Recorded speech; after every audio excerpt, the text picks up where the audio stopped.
जिस सरकार से कोई उम्मीद नहीं, उसके बजट से क्या उम्मीद होगी। और पिछले तमाम बजटों में देखने को मिला है, ये बजट 1/20 लोगों के लिए बनता है, यानी 5% लोगों के साथ। और आज सरकार को ये भी सोचना चाहिए पीछे मुड़ करके कि जो जो वादे उन्होंने किए थे अपने घोषणा पत्र में, क्या उन पर खरे उतरे हैं। स्मार्ट सिटी बनाने के बहाने जो स्मार्ट सिटी पे पैसा खर्च हुआ, और जिस इंदौर शहर को सबसे ज्यादा प्राइज मिले थे सफाई को लेकर के, सॉलिड वेस्ट मैनेजमेंट को लेकर के, और सोचिए वहां लोगों की कैसे जान चली गई।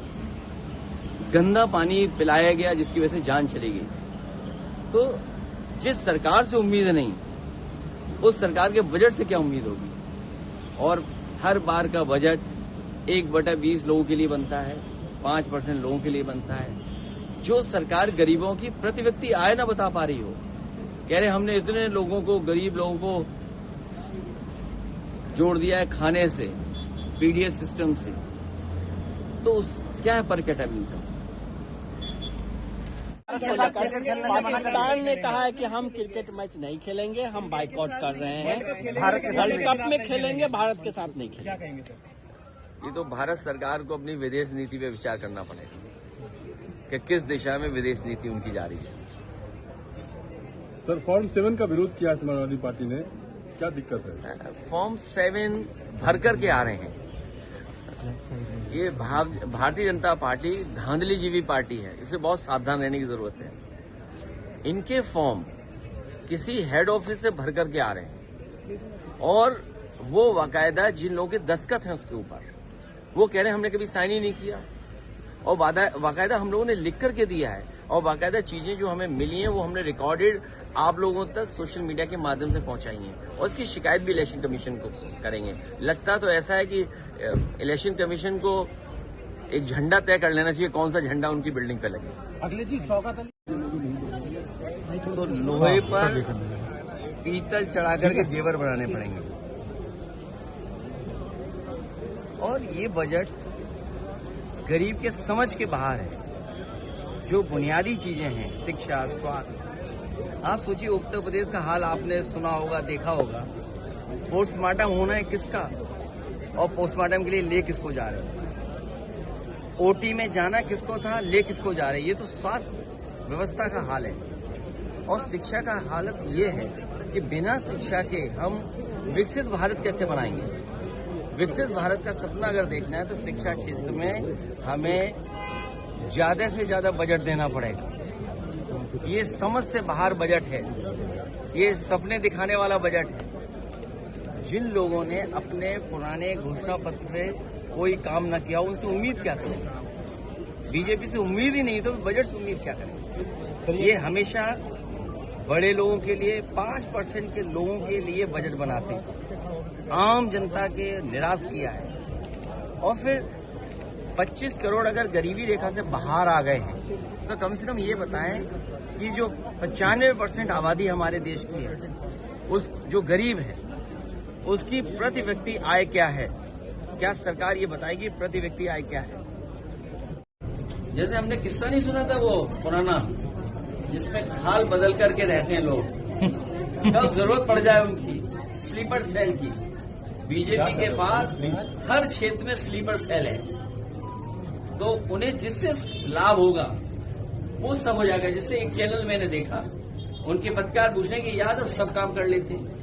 मैंने कहा क्या कह रहा है भाई पत्रकार, कि सब काम कर लेते हैं यार। सोचिए, मतलब इसलिए मैं आपका धन्यवाद देता हूं कि जब आपका साथी गया तो वहां के लोगों ने बोला हमारी आपकी सबकी जिम्मेदारी ये है कि अपमान जिसका हो, अपमान नहीं होना चाहिए।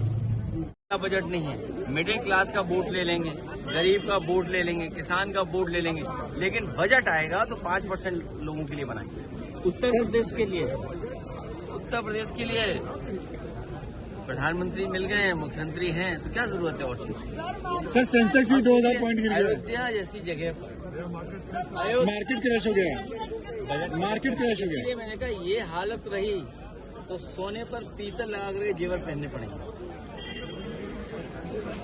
रिफॉर्म्स की बात कही गई है। रिफॉर्म्स कर रही लोग, कोई उम्मीद नहीं इनसे, बीजेपी से कोई उम्मीद नहीं है कि न गरीब किसान गांव में रहने वालों के लिए कोई बड़ा फैसला लेंगे। जो बुनियादी ढांचा है उसको भी खत्म कर देंगे के कॉरिडोर बनाने के नाम पर। लेकिन उसकी उपलब्धि क्या है? वहां कितना काम शुरू हो गया बुंदेलखंड में? जो पहले से बने हुए डिफेंस के इंफ्रास्ट्रक्चर थे, वो जिसको दिया हो, वो किसको दिया, वो बीजेपी जानती है। और बीजेपी के बहुत सारे अदृश्य मित्र हैं जिनको बहुत सारा लाभ मिलता है। ये बजट उन अदृश्य लोगों के लिए ज्यादा बना था। 5% लोगों के लिए बजट था। किसान जहां गन्ने पैदा करने वाला है, आलू वाला किसान है, आपका धान वाला किसान, उसके लिए क्या लाभ मिला है? क्या एमएसपी तय हो गई? हॉर्टिकल्चर क्रॉप्स पे कितने पे एमएसपी तय कर दी सरकार ने? बहुत से लोगों की ये मांग रही है कि मिल्क पे भी एमएसपी तय हो। क्या सरकार ने मिल्क पे एमएसपी तय की है? तो ये तमाम चीजें जब हम देखते हैं तो बजट ऐसा लगता है कि कुछ आदर्श लोगों के लिए बनाया। पहला बजट है जो कर्तव्य भवन से बन करके सामने आया है।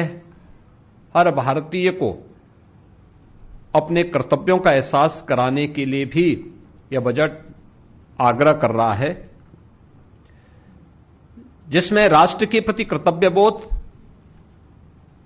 और भविष्य की जिम्मेदारी भी इस बजट में हम सबके सामने दिखाई देती है। युवा शक्ति संचालित, गरीब वंचित केंद्रित विकास और समान रूप से पूरे देश के अंदर एक समावेशी विकास को ध्यान में रख करके वर्ष 2026-27 का यह बजट कल वित्त मंत्री जी ने देश की संसद में प्रस्तुत किया है।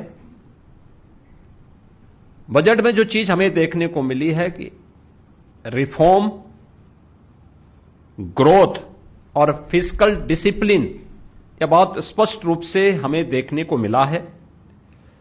यानी तीनों एक सूत्र में पिरो करके हम आज एक मजबूत भारत के निर्माण की दिशा में आने वाली पीढ़ी को जोड़ करके आगे बढ़ सकें, इसके लिए यह बजट एक सुदृढ़ नींव के रूप में काम करेगा।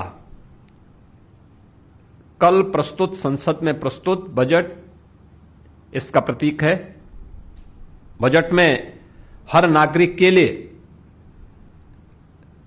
जो अपने कर्तव्य के बारे में मैंने कहा ना कि मूल कर्तव्यों के बारे में हमने अक्सर चर्चा सुनी है। बजट के माध्यम से 3 महत्वपूर्ण कर्तव्यों की ओर ध्यान आकर्षित किया गया है और इसमें जो महत्वपूर्ण पक्ष इसके माध्यम से हम सबके सामने आए हैं, देखने को मिले हैं कि उन सब पे भी हम लोग आगे बढ़े हैं।